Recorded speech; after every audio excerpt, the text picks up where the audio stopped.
आइए जनाब, anti hypertension drug. अब हम इस काबिल हो चुके हैं कि एंटी हाइपरटेंशन ड्रग को समझ लेते हैं। सबसे पहले क्योंकि हम लोगों ने कहा था कि हाइपरटेंशन की इंक्रीज़ के अंदर दो जो है ना वो सिस्टम हैं जो एक्टिवेट होते हैं, एक सिंपैथेटिक नर्वस सिस्टम, दूसरा एंजियोटेंसिन रिनाइन एंजियोटेंसिन सिस्टम। तो सिंपैथेटिक नर्वस सिस्टम के ऊपर जो ड्रग्स काम करती हैं उसको हम पहले चेकआउट कर लेते हैं। सिंपैथेटिक नर्वस सिस्टम के अंदर क्या हो रहा था कि अल्फा 1 और बीटा 1 ये दो रिसेप्टर ऐसे थे जो अपना इफेक्ट प्रोड्यूस कर रहे थे और बीपी को इंक्रीज़ कर रहे थे। तो हमने ऐसी ड्रग देनी है ताकि जो अल्फा 1 को ब्लॉक कर सके और बीटा 1 को ब्लॉक कर सके, सही है। और अल्फा 2 एगोनिस्ट देने, यानी कि अल्फा 2 की एक्टिविटी को ज़्यादा कर सके, जिससे जो है ना नोरेपिनेफ्रिन की रीअपटेक और वापस वेजिकल के अंदर जो स्पेक होना उसका शुरू हो जाए, ताकि नोरेपिनेफ्रिन का इफेक्ट 1 और 2 बीटा 1 और अल्फा 1 के ऊपर ना पड़े। आइए देखते हैं सबसे पहले अल्फा 1 एंटागोनिस्ट यानी ऐसी अद्वियात जो अल्फा 1 रिसेप्टर को इनहिबिट करें, नोरेपिनेफ्रिन से बाइंड होने से उसको रोकें। उसके अंदर है जो ड्रग आती है वो है प्रिजोसिन, टेराजोसिन। अब ये दो ड्रग क्या करती हैं कि अल्फा 1 रिसेप्टर को इनहिबिट करती हैं नोरेपिनेफ्रिन के बाइंडिंग से, और वो अपना इफेक्ट प्रोड्यूस नहीं करेंगे, तो वेजो कंट्रैक्शन जो हो रही थी वो फिर नहीं होगी और वेसल जो है ना वो डायलेट रहेंगे। तो ये तो आपकी फर्स्ट ड्रग थी अल्फा 1 एंटागोनिस्ट। बीटा 1 एंटागोनिस्ट क्या करती है कि इसके अंदर हार्ट का इन्वॉल्वमेंट होता है। वो बीटा 1 रिसेप्टर हार्ट के ऊपर जो इसका रिसेप्टर है वो एक्टिवेट हो जाता है नोरेपिनेफ्रिन के बाइंड होने से, और cardiac output, heart rate increase, force of contraction increase, जिसकी वजह से क्या होता है वॉल्यूम बढ़ता है और ब्लड के वेसल के ऊपर प्रेशर बढ़ता है। तो हमने इस बीटा 1 रिसेप्टर को भी जो है ना वो ब्लॉक करना है। उसके लिए जो ड्रग है वो है कार्डिक सेलेक्टिव, जो सिर्फ जो हार्ट के ऊपर जो रिसेप्टर है उसके ऊपर काम कर सके। उसके अंदर है इटिनोलोल और मीटोप्रोलोल। बहुत सारी ड्रग्स हैं जिसके लास्ट के अंदर लोल आता है, LOL की जो है ना वो सीक्वेंस में जो ड्रग्स आएंगी आपने उसी को प्रेफर करना है। तो ये है जो है ना कार्डियो सेलेक्टिव ड्रग जो बीटा 1 रिसेप्टर को हमने ब्लॉक करना है। अगर हम इन दोनों रिसेप्टर को ब्लॉक करना चाहें, ऐसी ड्रग दें जिससे जो है ना अल्फा 1 रिसेप्टर और बीटा 1 रिसेप्टर भी ब्लॉक हो जाए। हमारा काम यही है कि हम इन दोनों रिसेप्टर को ब्लॉक कर सकें। कम्बिनेशन के अंदर अगर कोई ड्रग है तो उसको वो है अल्फा 1 बीटा 1 ब्लॉकर। इसके अंदर है कार्बिडोलोल और लेबिटोलोल। ये कार्बिडोलोल और लेबिटोलोल क्या करती हैं कि अल्फा 1 और बीटा 1 रिसेप्टर को ब्लॉक करेंगे, जिससे की वजह से इफेक्ट प्रोड्यूस होगा और बीपी के अंदर कमी आएगी। इसके अलावा अल्फा 2 एगोनिस्ट, ये अल्फा 2 क्या करता है, रीअपटेक करता है नोरेपिनेफ्रिन के और वेजिकल के अंदर पैक करता है न्यूरॉन्स के अंदर। तो हमें इसकी एक्टिविटी को तेज़ करना है, तो हमने एगोनिस्ट देने यानी इसकी एक्टिविटी को तेज़ करने वाली ड्रग देनी है। तो इसके अंदर जो है ना क्लोनिडाइन आती है, ये डायरेक्ट जो है ना अल्फा 2 रिसेप्टर से बाइंड होती है। इसके अंदर मिथाइल डोपा भी आती है, वो ब्रेन के अंदर जाती है, फिर मिथाइलिन जो वो वहाँ पर जो है ना वो अपना इफेक्ट सीनस के अंदर जो है ना वो इफेक्ट प्रोड्यूस करते हैं, फिर तब जाके जो है ना वो अल्फा 2 रिसेप्टर से बाइंड होती है। तो वो थोड़ा सा लॉन्ग प्रोसेस था। इससे जो है ना इससे अच्छा ये है कि आप जो है ना क्लोनिडाइन की ड्रग्स दें जो अल्फा 2 रिसेप्टर एगोनिस्ट है, और आप मिथाइल डोपा को भी दे सकते हैं, लेकिन उसका जो है ना मैकेनिज्म ऑफ एक्शन अलग है। तो वो उसके लिए एक अलग हम जो इंशाल्लाह वीडियो बनाएंगे तब आपको समझ में आ जाएगी। लेकिन आपने इन सिंपैथेटिक नर्वस सिस्टम के ऊपर ड्रग जो 4 ड्रग्स हैं की टाइप्स हैं आपने चेकआउट कर ली। Alpha 1 antagonist, beta 1 receptor blocker, alpha 1 beta 1 receptor blocker और अल्फा 2 एगोनिस्ट ड्रग, ये हम कवर कर चुके हैं। अब हम आते हैं कि रिनाइन एंजियोटेंसिन सिस्टम के ऊपर कौन कौन सी ड्रग हैं जो इफेक्ट प्रोड्यूस करते हैं जिससे जो है ना बीपी कम होता है। बहुत शुक्रिया। आइए जनाब हम देख लेते हैं कि जो सेकंड मैकेनिज्म था रिनाइन एंजियोटेंसिन सिस्टम की वजह से जो बीपी इंक्रीज हो रहा था, अब हम ऐसी कौन सी ड्रग्स कहाँ पर दे सकते हैं, किस किस एंजाइम को हम इनहिबिट कर सकते हैं जिसकी वजह से रिनाइन सिस्टम की वजह से जो बीपी इंक्रीज हो रहा था वो इंक्रीज हम कम कर सकें और नॉर्मल के अंदर जो है ना वो बीपी ला सकें। तो अगर सबसे पहले अगर मैं बात करूँ रिनाइन इनहिबिटर, हम उस रिनाइन जो रिलीज़ हुआ था किडनी से, अगर जो जे जी सेल से था, जस्टेड ग्लोमेरुलर सेल से रिनाइन रिलीज हुआ था, अगर रिनाइन को हम इनहिबिट कर देंगे तो क्या होगा, एंजियोटेंसिनोसिन जो एंजाइम था जो लिवर के अंदर प्रेजेंट रहता है वो कन्वर्ट नहीं होगा एंजियोटेंसिन 1 के अंदर। अगर कन्वर्ट नहीं होगा तो आगे की सारी प्रोसेस नहीं चलेगी। तो हम लोगों ने ऐसी ड्रग देनी है जो रिनाइन को इनहिबिट कर सके, उसके अंदर जो है ना एलिस्किराइन की नाम से एक ड्रग आती है, अगर हम ये यूज़ करेंगे तो रिनाइन जो है ना वो इनहिबिट हो जाएगा, जिसकी वजह से जो है ना वो एंजियोटेंसिनोसिन कन्वर्ट नहीं होगा एंजियोटेंसिनोसिन 1 के अंदर। किसी तरीके से आपने जो है ना इसको ये कन्वर्ट करने से आप इसको रोक नहीं सके, ये कन्वर्ट हो चुका है। अब ये एंजियोटेंसिनोसिन 1 जो है वो कन्वर्ट होगा एंजियोटेंसिनोसिन 2 के अंदर। तो अभी हमने ऐसी ड्रग देनी है जो 1 से 2 के अंदर जो कन्वर्ट करने के लिए जो एंजाइम है उसको हम कहते हैं angiotensin converting enzyme, ACE enzyme, उसको इनहिबिट कर दें ताकि एंजियोटेंसिन 1 से एंजियोटेंसिन 2 के अंदर जो है ना कन्वर्जन ना हो सके। तो ऐसी ड्रग्स को हम कहते हैं ACE इनहिबिटर, यानी एंजियोटेंसिन कन्वर्टिंग एंजाइम इनहिबिटर। इसके अंदर जो ड्रग आती है उसके अंदर आती है रैनिप्रिल, कैप्टोप्रिल और पेसिनोप्रिल, ऐसी ड्रग जो एस इनहिबिटर को जो है ना वो रोक सके ताकि वो 1 से एंजियोटेंसिन 1 से एंजियोटेंसिन 2 के अंदर कन्वर्जन ना हो सके। आपसे ये भी हो गया, आपने एस इनहिबिटर को भी जो है ना आप वो कन्वर्ट करने से नहीं रोक सके, अब 2 के अंदर कन्वर्ट हो चुका है। अब 2 क्या करता है, अपने रिसेप्टर को ढूंढता है। एक रिसेप्टर इसका जो है ना sympathetic nervous system, AT1 system जो है ना वो सिंपैथेटिक नर्वस सिस्टम को एक्टिवेट करता है, दूसरा जो है ना वो एल्डोस्टेरॉन को रिलीज़ करता है, और AT2 जो है ना वो फीटल ग्रोथ के लिए इम्पोर्टेंट है। तो AT2 की तो हम बात ही नहीं करते, हम सीधा आ जाते हैं ऐसी जो इंजाइम रिसेप्टर जो एंजियोटेंसिन रिसेप्टर जो है रिसेप्टर को ब्लॉक करने वाली ड्रग हो। जो रिसेप्टर्स हैं, जो एंजियोटेंसिन 2 की जो रिसेप्टर हैं, अगर हम उनको ब्लॉक कर दें तो उसके बाद वाले जितने भी काम हैं, एल्डोस्टेरॉन की रिलीज़ होना, सिंपैथेटिक नर्वस सिस्टम का एक्टिवेट होना, वो नहीं होंगे।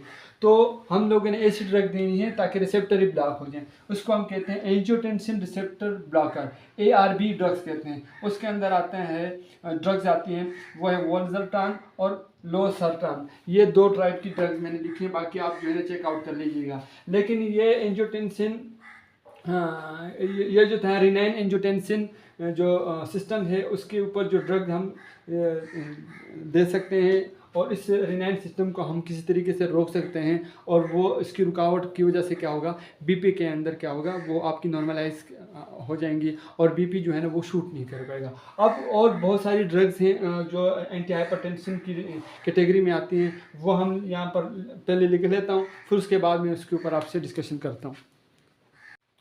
अच्छा, एक और टाइप थी जो मैं लिखना भूल गया था, वो था एल्डोस्टेरॉन। अब एल्डोस्टेरॉन क्या करता है, जैसे मैंने आपको बोला कि ये सेंस कर लेता है कि बॉडी से H2O और सोडियम को ये रिटेंशन कराता है, जिसकी वजह से ब्लड वॉल्यूम बढ़ता है और इसकी वजह से BP बढ़ता है। तो हमने इस एल्डोस्टेरॉन को इनहिबिट करना है, यानी कि इसके एंटागोनिस्ट देने हैं, एंटागोनिस्ट ड्रग देने ताकि ये इफेक्ट प्रोड्यूस ना हो। इसके अंदर जो ड्रग है वो है स्पाइरोलेक्टोन। ये ड्रग क्या करती है कि ये इस एल्डोस्टेरॉन को इनहिबिट कर देती है और सोडियम और वाटर की रिटेंशन नहीं कराती, और ये जो है ना ज़्यादा से ज़्यादा जो है ना वो सोडियम को और वाटर को आउट करती है बॉडी से, जिसकी वजह से क्या होता है कि ब्लड वॉल्यूम के अंदर कमी आ जाती है और BP भी आपका नॉर्मलाइज हो जाता है। तो ये 5 ड्रग थी जो एंजियोटेंसिन रिनाइन एंजियोटेंसिन सिस्टम के अंदर काम करती है। और मुख्तलिफ सी ड्रग हैं जो एंटी हाइपरटेंशन के अंदर काम करती हैं, उनको देख लेते हैं। ये एंटी हाइपरटेंशन ड्रग के अंदर एक और ड्रग्स है जिसको हम कैल्शियम चैनल ब्लॉकर कहते हैं। अब कैल्शियम चैनल ब्लॉकर क्या करती हैं कि ये कंट्रैक्शन करती हैं। अगर ब्लड वेसल की कंट्रैक्शन करेगा, अगर ये वेसल हैं, ये डायलेट हैं, समझ लो ऐसे हैं, और ये कंट्रैक्ट हो जाएं, सिकुड़ जाएं, तो क्या होगा, ब्लड का प्रेशर ज़्यादा हो जाएगा। किसके ऊपर, वॉल के ऊपर। ब्लड का प्रेशर अगर ज़्यादा होगा तो क्या होगा, BP इंक्रीज कर जाएगा।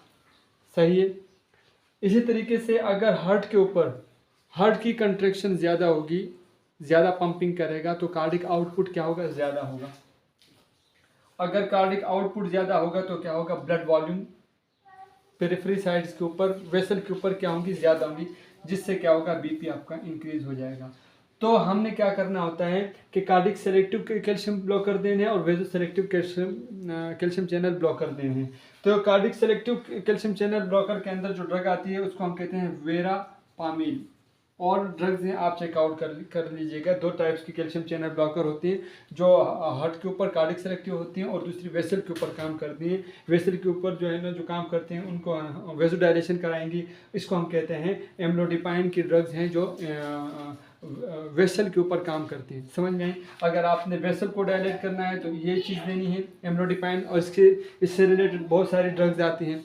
और अगर आपने हार्ट के ऊपर काम करना है, कैल्शियम हार्ट का अगर आपने उसको ब्लॉक करना है तो वेरापामिल की ड्रग देनी। कार्डिक सेलेक्टिव और वेजो सेलेक्टिव ये ड्रग्स हैं जो कैल्शियम चैनल जो है ना हम यूज़ करते हैं कैल्शियम चैनल ब्लॉकर, ताकि बीपी हमारा कम हो सके।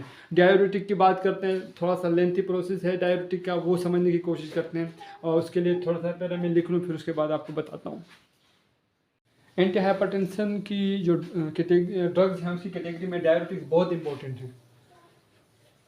डाययूरेटिक क्या करती हैं कि ब्लड के वॉल्यूम को कम करती हैं। अगर ब्लड का वॉल्यूम कम होगा तो वेसल के ऊपर प्रेशर भी कम होगा, और अगर प्रेशर कम होगा तो बीपी कम होगा। और हमारा काम यही है कि हाइपर टेंशन यानी प्रेशर ऑन द वॉल हम कम कर सकें। और इसकी एक बहुत इंपॉर्टेंट वजह है यूरिन का ज़्यादा बनना, ताकि ब्लड वॉल्यूम कम हो, और ब्लड वॉल्यूम कम होगा तो क्या होगा, बीपी कम हो जाएगा।